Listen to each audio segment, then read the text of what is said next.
नमस्कार, स्वागत है आप लोगों का एक बार फिर से महिंद्रा के YouTube चैनल के डिजिटल गुरुजी के 2.0 इस प्रोग्राम में। और हम लोग ने पिछले बार शुरुआत किया था अपने टॉपिक को लेकर।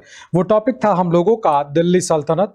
और दिल्ली सल्तनत से पहले हम लोग ने शुरुआत किया था भारत में मुस्लिमों के आक्रमण को लेकर, यहाँ से शुरुआत हुई थी। और उस शुरुआत में हम लोग ने चर्चा किया था मोहम्मद बिन कासिम का, महमूद गजनवी का। ये दो आक्रमणकारी जो आक्रमण करते हैं, और कारण दोनों लोगों के अपने अलग अलग हैं। कासिम का कारण कहीं ना कहीं कुछ और था और महमूद गजनवी के आक्रमण का कारण कुछ और था। लेकिन इन दोनों आक्रमण का परिणाम ये मिला कि भारत में फिर से आने का एक रास्ता, एक नया दरवाज़ा खुल गया। तीसरा आक्रमणकारी जो भारत में आने वाला है, जो भारत के लिए एक नई राजनीतिक पारी की शुरुआत करने जा रहा है, वो है हम लोगों का मोहम्मद गोरी, जो कि गोर प्रांत से ताल्लुक रखता है। पिछली बार हम लोग ने महमूद गजनवी की बात की थी, जो कि गजनी स्टेट का रहने वाला था, अफगानिस्तान से ताल्लुक रखता है ये इलाका। इस बार उसी गजनी के पड़ोस का राजा है, उसी गजनी के पड़ोस का शासक है, जिसका नाम मोहम्मद गोरी है। और गोर जो कि गजनी के पड़ोस का राज्य है, वहां से ताल्लुक रखने वाला व्यक्ति है। जब महमूद जिंदा रहा, जब तक महमूद ने सत्ता का संचालन किया, तब तक तो गजनी राज्य ताकतवर बना रहा। लेकिन उसके मरते ही पड़ोस का जो गोर नाम का इलाका है, वहां के शासकों ने अपनी ताकत को बढ़ा दिया है। और इतना बढ़ा दिया कि गोर के एक शासक ने, जिसका नाम अलाउद्दीन है, उसने तो गजनी राज्य पर आक्रमण किया, गजनी राज्य को जलाकर तबाह कर दिया और अपने आप को एक उपाधि लेकर नाम बढ़ाया, जिसे अलाउद्दीन सोज, यानी कि जहां सोज भी कहा जाता है। जहां मतलब दुनिया, सोज मतलब जलाने वाला। तो वो आदमी जो दुनिया को जलाने वाला है, उसी परिवार से ताल्लुक रखता है वो इंसान, जिसका नाम मोहम्मद गोरी है। ये उसका वास्तविक नाम नहीं है। उसका जो वास्तविक नाम है, अगर आप लोग स्क्रीन देख रहे होंगे तो वहां पर दिख रहा होगा, इसका वास्तविक नाम मोहम्मद बिन साम है। और मोहम्मद बिन साम नहीं, इसका पूरा नाम तो वैसे शहाबुद्दीन मोहम्मद बिन साम है। शहाबुद्दीन मोहम्मद बिन साम है, जिसे इतिहासकारों के द्वारा नाम दे दिया गया गोर का रहने वाला तो मोहम्मद गोरी के नाम से। तो यहां से इस व्यक्ति ने अपनी पारी की शुरुआत की। और गोर का ये शासक भारत के बारे में, हिंदुस्तान के बारे में, क्योंकि अब भारत का नाम हिंदुस्तान पड़ चुका था, कासिम जैसे अरबी आक्रमणकारी के आने के बाद से ये नाम कहीं ना कहीं मिल चुका है। तो यहां से इस पारी की शुरुआत होती दिखाई पड़ रही है। और गजनवी जो भारत को लूट कर गया, गजनवी जो भारत का पैसा लूट कर गया, हमारे गोरी का ये मानना है कि ऐसा इलाका, ऐसा प्रदेश जहां पर इतना ढेर सारा पैसा है, उसे लूट कर छोड़ देना ये बेवकूफ़ी की हरकत होगी। इसलिए गोरी भारत को अपने गोर राज्य का हिस्सा बनाने के लिए निकल पड़ा है। और वो गलतियां नहीं करता है जो गजनवी ने की हैं। गजनवी सुल्तान नहीं, वो खलीफा बनना चाहता है। और गोरी ऐसा कोई भी सपना लेकर भारत की ओर नहीं आ रहा है। तो गोरी ने अब भारत पर आक्रमण करने की जो शुरुआत की, ठीक उसी रास्ते से की है जिससे कभी महमूद गजनवी आया है। वही मुल्तान, वही उच्च का इलाका। और मुल्तान और उच्च के इलाके पर जो आक्रमण हुआ है, इस एक आक्रमण में जो रिजल्ट गजनवी को मिला था, यानी कि इन दोनों ही राज्य पर आसानी से आक्रमण कर दिया गया। इन दोनों ही राज्यों पर आसानी से आक्रमण के साथ साथ विजय भी प्राप्त कर ली गई। लेकिन अब हमारे गोरी ने भी इस राज्य पर आक्रमण कर दिया और आसानी से विजय प्राप्त कर ली है। यानी इस जगह से उसका रास्ता साफ हो चुका है, यानी किसी तरह की कोई परेशानी नहीं है। और भारत की राजनीतिक जो दशा है, राजपूतों के बीच का वो सामंजस्य जो अब तक बन जाना चाहिए था, जो अब तक खड़ा होकर इस विदेशी ताकत की, इस विदेशी सत्ता को जवाब देना चाहिए था, माकूल जवाब देना चाहिए था, वो मिलता नहीं दिखाई पड़ रहा है। वो सबक जो सीखना था, वो लेसन जो सीखना था, शायद अभी भी ईगो की वजह से, आपस के द्वंद्व की वजह से, आपस के द्वैध की वजह से अभी भी बनता नहीं दिखाई पड़ रहा है। इसी का फायदा इस व्यक्ति के द्वारा उठाया गया। तो 1175 ये साल है जब उसने इस इलाके पर आक्रमण कर लिया। आक्रमण करके अब वो तैयारी कर रहा है अंदर के और हिस्सों में जाया जाए। और गोरी ने जो सुना है, गोरी जो जानता है, वो ये कि आगे के हिस्से में कई सारे राज्य हैं जिस पर आक्रमण हो सकता है और आक्रमण किया जा सकता है। लेकिन जिस इलाके से महमूद गजनवी को ढेर सारा पैसा मिला, अगर उस इलाके पर आक्रमण किया जाए, वो ढेर सारा पैसा ही कब्जे में ले लिया जाए, फिर भारत की जीत को आगे बढ़ाया जाए तो बहुत अच्छा रहेगा। इसीलिए गोरी ने इधर उधर आक्रमण न करके सीधे आक्रमण कर दिया है उस इलाके पर जिसे गुजरात कहा जाता है। आपको येलो स्क्रीन पर दिख भी रहा होगा, गुजरात पर आक्रमण किया गया है। ये 1178 वाला साल है, यानी शुरुआत के पहले टोह जिसे कहते हैं वो लेकर अब आक्रमण को आगे बढ़ाने की तैयारी की जा रही है। ये वही गुजरात है, ये वही राज्य है जहां पर सोमनाथ मंदिर है, जहां पर सोमनाथ मंदिर पर गजनवी आक्रमण कर चुका है और उस सोमनाथ मंदिर को लूट चुका है। हाँ, गजनवी ने जब आक्रमण किया था तब राजा हुआ करता था भीमदेव फर्स्ट, याद होगा, हम लोग ने पढ़ा भी था, भीमदेव प्रथम का नाम पढ़ा था। लेकिन इस बार जब आक्रमण किया गया तो गुजरात का राजा भीमदेव फर्स्ट नहीं है, बल्कि उस राजा का नाम भीमदेव सेकंड है और कुछ लोग इसका नाम मूलराज भी बताते हैं। कोई दिक्कत वाली बात नहीं है, न हमें भीमदेव से कोई परेशानी, न कोई परेशानी मूलराज से परेशानी है, लेकिन वंश वही है। पिछले बार भी जिस राज्य पर आक्रमण किया गुजरात का, तो उस राजवंश को सोलंकी कहा जाता था। इस बार भी सोलंकी है। कुछ जगहों पर आपको सोलंकी लिखा हुआ न मिलकर ये वंश का नाम आपको लिखा मिलेगा, और मैं लिख देता हूं चालुक्य मिलता है। चालुक्य मत लिखिएगा, ध्यान रखिएगा, चालुक्य नहीं है, ये चालुक्य है जिन्हें सोलंकी कहा जाता है। बहुत छोटा सा अंतर है, ठीक। चालुक्य लोगों का राज्य अलग है, चालुक्य लोगों का प्रांत अलग है, ये अलग है।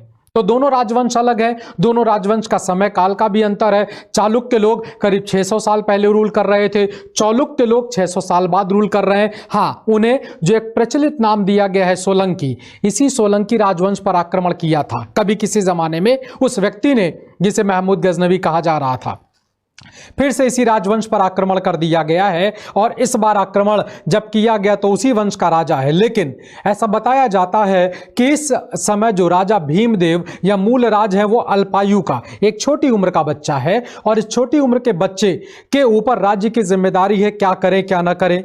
और अक्सर हुआ ऐसा करता था कि राजपूत राजाओं के द्वारा अपने साथ में, अपने दरबार में अपनी पत्नी को भी, और राजपूत महिलाएं जो वीरांगनाएं हैं उनके द्वारा अपने पति के साथ मिलकर राज दरबार को चलाना और युद्ध करना, दोनों काम किए गए। कई ऐसे नाम मिलेंगे आपको राजपूत महिलाओं के जो ताकतवर हैं, जो वीरांगनाएं हैं, जिन्होंने युद्ध में हिस्सा लिया, और हिस्सा ही नहीं लिया, जीता है। ऐसा ही कुछ इस बार भी हुआ, क्योंकि इस छोटे से बच्चे के, इस बच्चे की जो मां है उनका नाम मिलता है नायिका देवी। नायिका देवी, अगर आप लोग स्क्रीन में चित्र देख पा रहे होंगे तो नायिका देवी का चित्र भी लगा हुआ है, जिन्होंने इस युद्ध का संचालन किया है। तो मूलराज यानी कि बेटा और मां दोनों ने मिलकर अब इस युद्ध को जीतने का निश्चय कर लिया है, और कहीं ना कहीं उन्हें वो दौर याद आता है, वो समय याद आता है जब इनके माथे पर एक कलंक लगा हुआ था, इनके परिवार पर एक कलंक लगा हुआ था कि शायद इनके पूर्वज जो कहीं ना कहीं मैदान छोड़कर गए थे, अब उस कलंक को धुलना है, उस कलंक को साफ कर देना है। तो अब की बारी मां और बेटे दोनों ने मिलकर तैयारी की है, और जिस मैदान का चुनाव किया गया जहां पर यह युद्ध होना है, उस मैदान को कयादरा के नाम पर जाना जाता है। अगर स्क्रीन देख पा रहे हैं तो दिखाई पड़ रहा होगा कयादरा मैदान, जो कि माउंट आबू के पास का इलाका है। तो इस जगह पर आक्रमण कर दिया गया, इस जगह को चुना गया है इन लोगों के द्वारा। देखिए, इस जगह को चुनने के पीछे रणनीतिक कारण है, स्ट्रेटजी है। पहाड़ी के पास का इलाका है, पहाड़ी के पास का जब इलाका होगा तो बड़ी स्वाभाविक सी बात है, आप उस जगह के बारे में, आप उस जगह की भौगोलिक परिस्थिति के बारे में जानते हैं, सामने जो आ रहा आदमी वो नहीं जानता है, तो कहीं ना कहीं आप पावरफुल पोजीशन में है, बाहर वाला आदमी उतनी पावरफुल पोजीशन में नहीं है। यही कारण रहा है कि चुनाव किया गया है इस मैदान का, कयादरा का। इसीलिए कुछ जगहों पर इसे कयादरा का युद्ध भी कहा जाता है। अगर ऐसा कुछ पढ़िएगा तो परेशान मत होइएगा, गुजरात का आक्रमण या कयादरा युद्ध जो एक ही है, तो इसमें अंतर ज़्यादा नहीं है। अब इस युद्ध को दोनों लोगों ने तैयार करके, दोनों लोगों ने स्ट्रेटजी बनाकर माँ बेटे ने युद्ध का संचालन संभाला, युद्ध को किया और युद्ध को अपने नाम कर लिया। गोरी हार गया, इस युद्ध को जीत लिया गया, और जीतकर इस इलाके से गोरी को भगा दिया गया। इस युद्ध की परिणति और इस युद्ध में राजपूतों की लड़ने की कला शैली ने गोरी को इतना डरा दिया है कि गोरी अब निश्चय कर लेता है कि वो जीवन में कभी गुजरात की ओर नहीं आएगा, और कभी नहीं गया। This was first and last time. वो पहली और आखिरी बार गया था गुजरात के इलाके में। इसके बाद वो कभी भी इस इलाके की ओर रुख नहीं करता है, अपना मुख नहीं करता है। लेकिन हाँ, वो भारत को जीतना चाहता, वो भारत पर अपनी सत्ता को स्थापित करना चाहता। इसलिए जरूरी है कि वो और दूसरे इलाके पर जहां पर शायद उसे विजय मिल सके वो उस ओर चल पड़े। तो गोरी अब गुजरात से निकल पड़ा है और वो राजपूताना के इलाकों से गुजरता हुआ रणथंभौर के इलाके पर पहुंचा हुआ है। रणथंभौर पर होने वाले अचानक से आक्रमण की वजह से रणथंभौर का जो अधिकारी, जिसे गोविंद राय के नाम पर जाना जाता है, वो शायद इस युद्ध के लिए तैयार नहीं था, इस आक्रमण के लिए तैयार नहीं था। इस वजह से उसे जल्दी ही पराजय का सामना करना पड़ा है। रणथंभौर पर अपना कब्जा बनाने के बाद गोरी अब पीछा करना चाहता है गोविंद का, लेकिन वो गोविंद का पीछा नहीं कर पाया क्योंकि इसे खबर लगी कि अपने गोर के राज्य में उसे वापस जाना पड़ेगा, क्योंकि कहीं ना कहीं गोर में कुछ खतरे दिखाई पड़ रहे हैं, कुछ विद्रोह की घटनाएं सुनने को मिल रही हैं। तो गोरी वापस लौट गया है। गोरी लौटकर अपने गोर चला गया है और रणथंभौर की जिम्मेदारी उसने अपने वफादार किसी अधिकारी को दे रखा है। अब इस इलाके की देखभाल वो व्यक्ति कर रहा है कि इस बीच गोविंद राय पहुंच गया है अपने प्रमुख राजा के पास, जिसके हिस्से की देखभाल वो कर रहा है। और वो राजा कोई और नहीं है, वो राजा है पृथ्वीराज चौहान। ये आपके चौहान वंश या चाहमान वंश के राजा हैं। और पृथ्वीराज चौहान भी एक नौजवान बच्चा, कुछ 28-29 साल के आसपास की उम्र है पृथ्वीराज चौहान की। और अब हमारे पृथ्वीराज चौहान के दरबार में गोरी पहुंचे हैं और गोविंद राय पहुंचे हैं। और गोविंद राय के पहुंचने के बाद पृथ्वीराज चौहान ने गोविंद का स्वागत किया, क्योंकि वो एक ताकतवर आदमी है, एक अच्छा योद्धा है। तो अब दोनों लोगों की मुलाकात हुई और इसी बीच बताया गया सारी घटना के बारे में, ऐसा हुआ, फला रिजल्ट आ गया कि साहब हम हार गए। गोविंद को समझाया गया चौहान के द्वारा, गोविंद परेशान मत होना और हम लोग वापस रणथंभौर पर अपना कब्जा कर लेंगे। और इस उम्मीदों के साथ उसने फिर से आक्रमण किया। आक्रमण हुआ रणथंभौर पर पृथ्वीराज चौहान के द्वारा। पृथ्वीराज चौहान ने अपने हाथ से निकल चुके किले पर कब्जा कर लिया है। इस बीच गोरी वापस आने की तैयारी कर रहा है, लेकिन जब वो निकला है गोर से तो उसे खबर लग चुकी है कि वो अपना रणथंभौर हार चुका है, वो अपने रणथंभौर को खो चुका है। इसलिए गोरी ने अब उस राज्य पर आक्रमण करने की तैयारी की है जहां के शासक ने रणथंभौर को फिर से वापस जीत लिया है, और वो कोई और नहीं, हमारे पृथ्वीराज चौहान है। और अब सीधे आक्रमण की तैयारी हो रही है दिल्ली की ओर। तो गोरी चल पड़ा है दिल्ली की ओर, और दिल्ली पर पहुंचने से पहले गोरी ने एक मैसेज भेजा है पृथ्वीराज चौहान को कि पृथ्वीराज चौहान, मेरी शक्ति का एक नमूना तुम देख चुके हो और मैं तुम्हारे एक सबसे काबिल आदमी को हरा भी चुका हूं, जो मेरी जानकारी है कि वो तुम्हारा सबसे काबिल, सबसे ताकतवर योद्धा है। और उस आदमी को जब मैं हरा चुका हूं तो तुम अपनी शक्ति का अंदाजा लगा सकते हो और मेरी शक्ति का अंदाजा लगा सकते हो। इसलिए तुम्हारे लिए बेहतर यह होगा कि तुम मेरे सामने अब नतमस्तक होकर आ जाओ, नहीं तो परिणाम तुमको खराब भुगतना पड़ेगा। पृथ्वीराज चौहान, बड़े राजपूत राजा, एक वीर आदमी, उसने तुरंत अपना आंसर वापस भेजा है कि मैं देखना चाहता हूं उस शख्स को जिसने मेरे गोविंद को हराया है। मैं सामना करना चाहता हूं उस शख्स को और अपनी ताकत का एक नमूना पेश करना चाहता हूं कि उसने एक सफलता गलती से प्राप्त कर ली है, गलती से प्राप्त कर ली है। गोविंद जैसे ताकतवर व्यक्ति को हरा देना यह कोई मामूली काम नहीं है। तो मैं उसका देखना चाहता हूं और उसकी ताकत को भी देखना चाहता हूं कि वो कितना वीर योद्धा है जो मेरे गोविंद को हरा सकता है और मुझे हराने का सपना देख रहा है। तो तराइन का इलाका है, दिख रहा है तराइन, जो कि हरियाणा में पड़ने वाला, वर्तमान समय के हरियाणा में पड़ने वाला इलाका है। यहां पर दोनों सेनाएं आमने सामने हैं। जो जानकारी गोरी के पास थी कि सेना इतनी बड़ी नहीं होगी, राजपूत बटे हुए हैं, उसके विपरीत इस बार पृथ्वीराज चौहान की सेना गोरी की सेना से लगभग 5 से 6 गुनी ज्यादा संख्या में है। अब इस लड़ाई को जो कि तराइन के मैदान में हो रही है, दोनों सेनाएं आमने सामने हैं, भयानक युद्ध चल रहा है और इस युद्ध का परिणाम गोरी के विपक्ष में चला गया। चौहान अपनी शक्ति, अपने नाम, अपने सामर्थ्य के अनुसार इस विजय को प्राप्त कर लेते हैं। यहीं पर एक जानकारी मैं आपको और दे दूं, और वो ये कि पृथ्वीराज चौहान को के अलावा इनका जो एक और नाम है, पृथ्वीराज चौहान को राय पिथौरा भी कहा जाता है। ध्यान रख लीजिएगा इस नाम को, क्योंकि ये अक्सर पूछा जाने वाला सवाल है कि राय पिथौरा की उपाधि से कौन व्यक्ति प्रसिद्ध था। तो ध्यान रखिएगा, राय पिथौरा हमारे पृथ्वीराज चौहान को कहा जाता है। तो राय पिथौरा ने युद्ध का संचालन किया है और युद्ध को जीत लिया है, और गोरी तो इस मैदान में मार दिया गया होता अगर उसकी सुरक्षा, उसकी जान बचाने का काम उसके सेनापति ने कर दिया होता।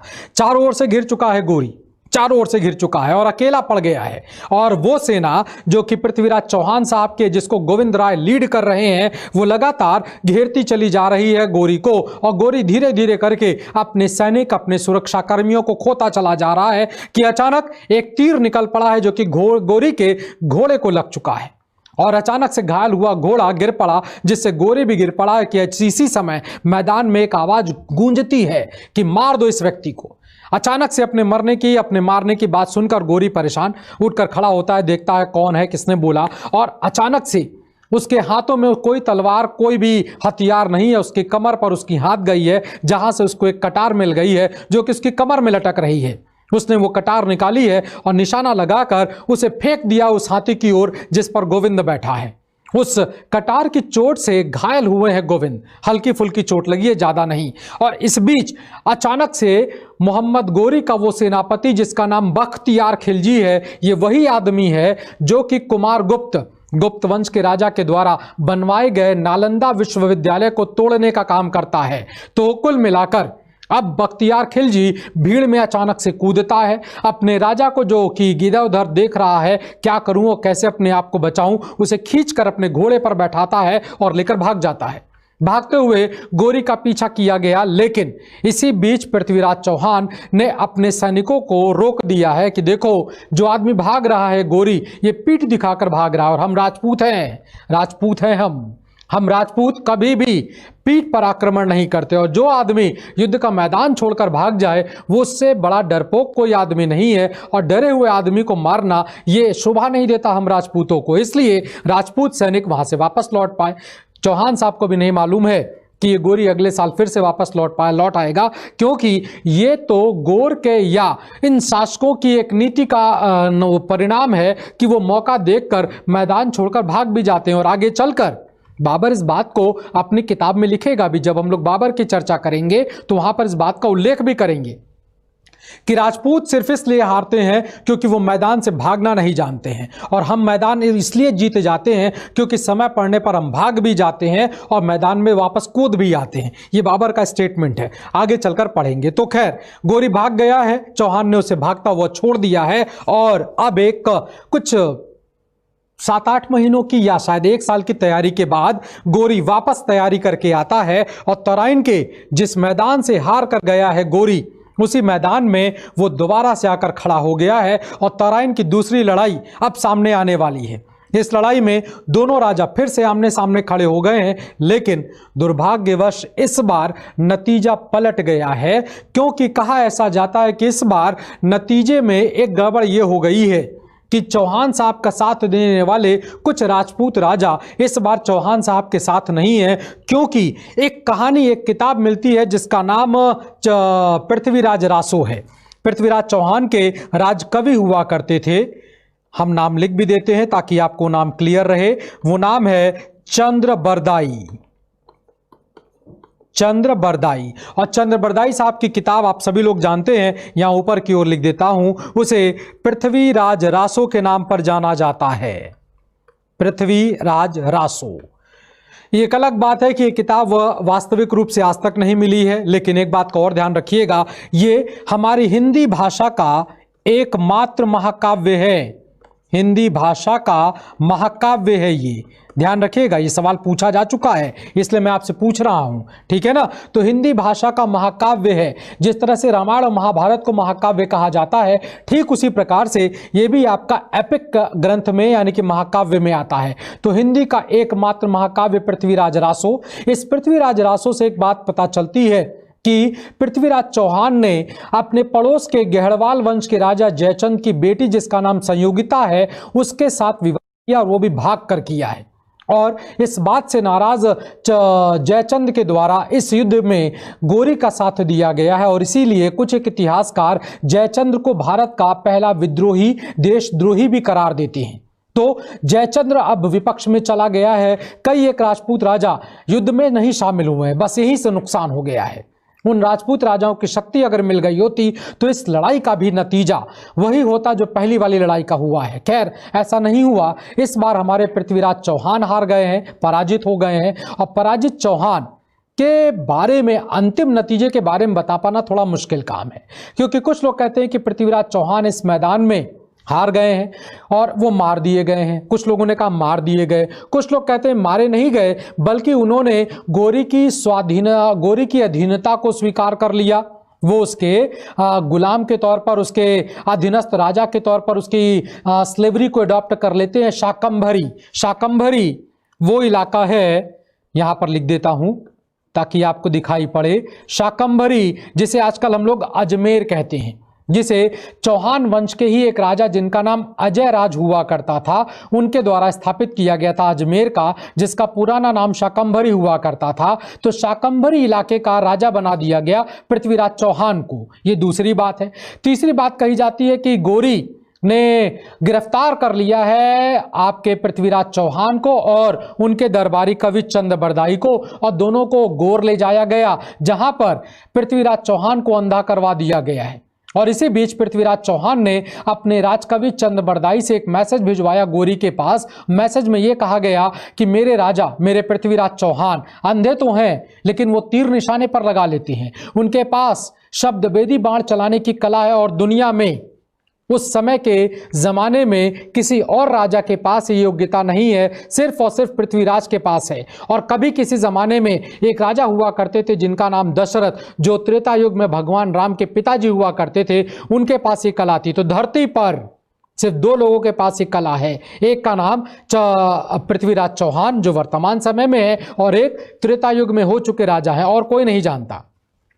गोरी भी इस स्टेटमेंट को सुनकर हैरान और परेशान है कि यार ये क्या चक्कर है, आवाज सुनकर आदमी कैसे निशाने पर लगा सकता है। और बस इसी बात को देखने के लिए उसने तुरंत पृथ्वीराज चौहान को बुलवाया है, और पृथ्वीराज चौहान, चंद्रबरदाई दोनों लोग दरबार में पहुंचे हैं। और अब चंद्रबरदाई ने यहां पर एक बहुत बड़ी कविता लिखी है, आप सभी लोग जानते हैं, जिसके शुरुआती कुछ अक्षर ऐसे हैं कि 4 बांस और 24 गज, और अंतिम लाइन कुछ ऐसी कि मत चुको चौहान।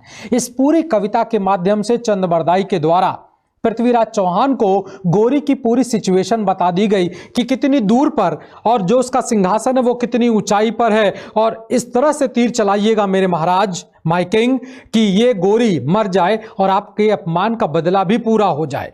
उसी हिसाब से पूरे धनुष, बो एंड एरो को पूरी तरह से सेट कर लिया है, निशाना लगा लिया गया है, और अब इंतजार चल रहा है उस स्टेटमेंट का जो गोरी देने वाला है कि ठीक है चला दो तीर, और चल गया तीर और गोरी मर गया। लेकिन इन तीनों कहानी में कौन सी सच है ये बता पाना आज तक मुश्किल है, क्योंकि कहीं कहीं इसका कोई भी लिखित प्रमाण ठीक से नहीं मिलता है। लेकिन फाइनली इस युद्ध को गोरी जीत गया है, और गोरी ने अब चौहान के जीते हुए राज्य की देखभाल जो दे रखी है, जो सौंप रखी है, अपने सबसे स्वामी भक्त नौकर को दे रखी है, अपने गुलाम को दे रखी है, जिसका नाम कुतुबुद्दीन ऐबक है।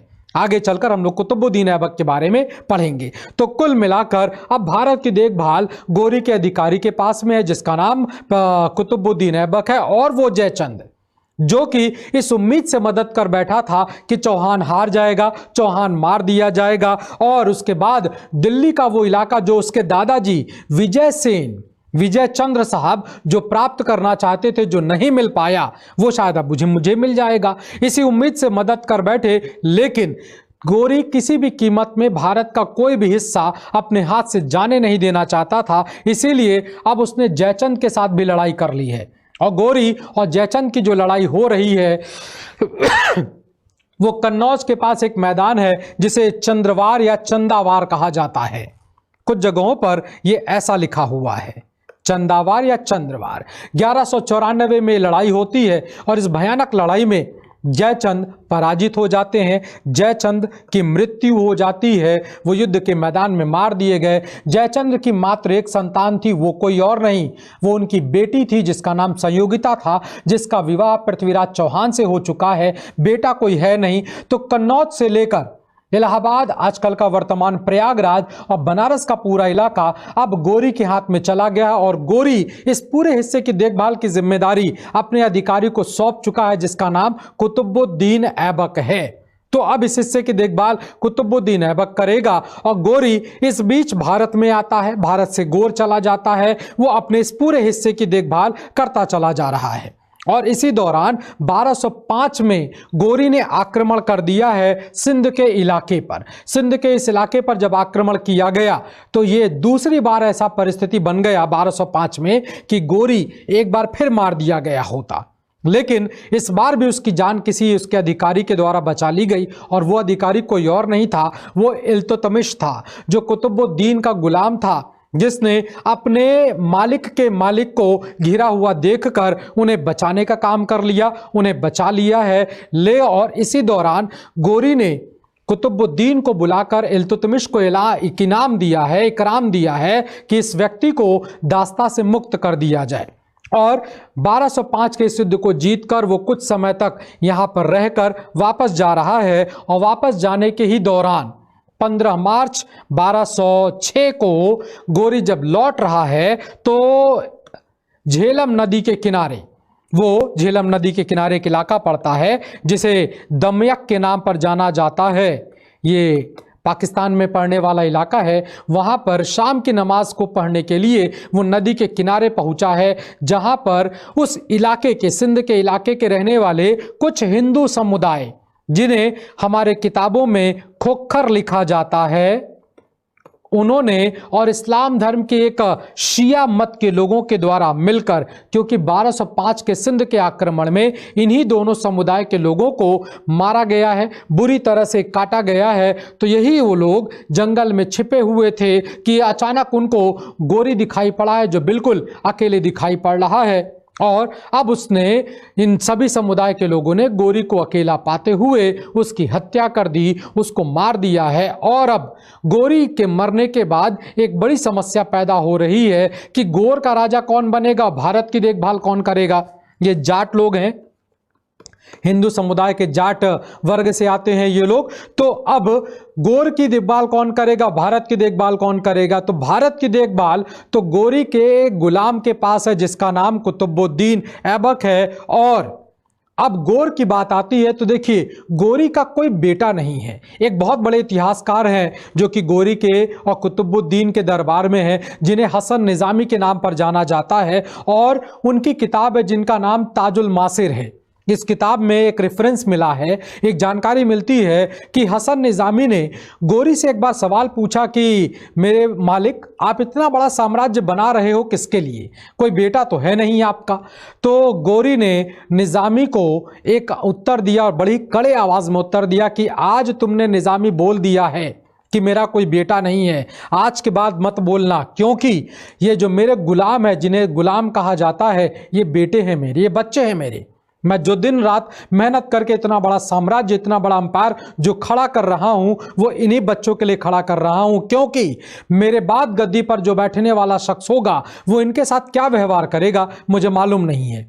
हो सकता हो अच्छा हो सकता हो बुरा हो। अच्छा हुआ तो ठीक, लेकिन अगर बुरा हो गया तो बहुत खराब हो जाएगा। इसीलिए मैं अपने इन गुलामों को, अपने इन बच्चों के लिए एक ऐसा साम्राज्य खड़ा करके देना चाहता हूं ताकि इन्हें कभी किसी के सामने गर्दन न झुकानी पड़े और ये अपनी ज़िंदगी को एक अच्छी तरह से आगे बढ़ा सकें। तो इसीलिए गोरी ने इतने बड़े साम्राज्य को खड़ा किया। गोरी का कोई बेटा नहीं है, तो गोर का जो अगला राजा बना वो मोहम्मद गोरी का अपना ही भतीजा है, जिसे गयासुद्दीन के नाम पर जाना जाता है। यहीं से एक दरार पड़ गई है। उस दरार ने भारत की राजनीति को अलग कर दिया और गोर की राजनीति को अलग कर दिया। भारत की जो राजनीति खड़ी हो रही है, भारत में जो वंश खड़ा होने जा रहा है, भारत में जो अगला मोनार्की सिस्टम खड़ा होने जा रहा है, उसे नाम दिया जाता है दिल्ली सल्तनत का। और गोर पूरी तरह से कटता चला जाएगा और धीरे धीरे करके भारत की सत्ता पूरी तरह से दिल्ली सल्तनत के नाम से जानी जाएगी। दिल्ली सल्तनत पर अलग अलग वंश रूल करते हैं। ये वंश कौन कौन से हैं, किस वंश से शुरुआत होती है और किस वंश पर जाकर ये दिल्ली का साम्राज्य, दिल्ली का सल्तनत खत्म होने वाला है, इन सब की चर्चा हम लोग जब अगली मुलाकात में करेंगे तो वहां पर किया जाएगा। और आज के लिए हम लोग अपनी क्लास को यहीं तक सीमित रखते हैं। अगली मुलाकात उम्मीद करता हूं कि आप लोगों के साथ होगी, गुलाम वंश के साथ। इस बात को ध्यान रखिएगा कि आपको पढ़ना है और अच्छे से पढ़ाई करनी है, ठीक, इस पढ़ाई के दौरान, इस पढ़ाई के अंदर किसी प्रकार की कोई दिक्कत मत आने दीजिएगा।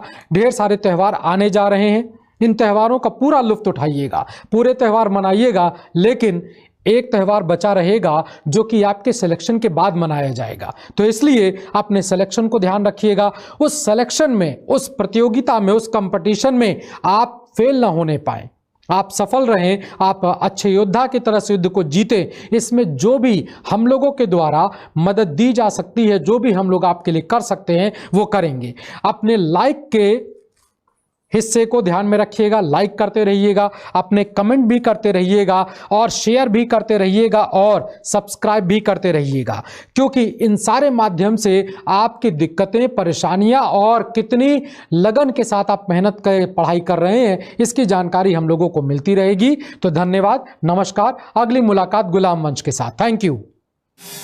Subscribe now and press the bell icon. Never miss an update.